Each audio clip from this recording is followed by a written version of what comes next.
Comme vous le savez tous, après l'hivernage tour qui consistait à curer les collecteurs, à nettoyer Bamako, à débarrasser les grands dépôts de Bamako de leurs ordures, ça consistait en fait au recyclage des ordures. Pour le recyclage aussi, on a besoin des types d'ordures, donc les ordures plastiques.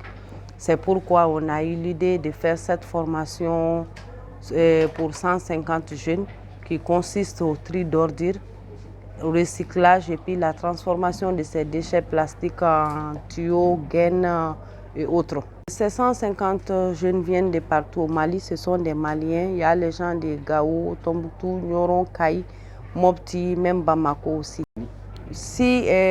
Au début, depuis l'hivernage tour, la présidente à la tête du mouvement Ambiko avait décidé de faire ce projet, mais avec des gens de l'extérieur. Mais quand elle a rencontré M. Djabi, elle a dit pourquoi pas avec un Malien. Nous sommes tous Maliens, c'est le Mali qui gagne dans tous les cas. C'est pourquoi elle a choisi M. Djabi à faire cette formation. M. Djabi aussi nous a promis, après la fin de cette formation, il va donner un contrat d'1 an à 100 personnes afin de donner la chance à ces 100 personnes de travailler dans son entreprise. On le remercie beaucoup parce que c'est un partenariat qui commence bien et je sens que ça va bien se terminer aussi. Ça serait un partenariat infini, Inch'Allah.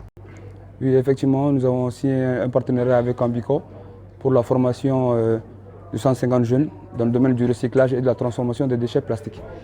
La formation va commencer par des cours théoriques au sein du centre DGB, CISA Sirakoro. Par la suite, on va diviser le groupe en trois parties. Une partie sera au niveau du centre pour le broyage, lavage et granulat des déchets plastiques. Et les deux autres seront au niveau du grand marché de Bamako pour la collecte et le tri depuis la source. L'idée, c'est de former ces 150 jeunes. Si on parvient à avoir 100 jeunes valables dans le 150, on aimerait leur donner un contrat d'1 an de travail.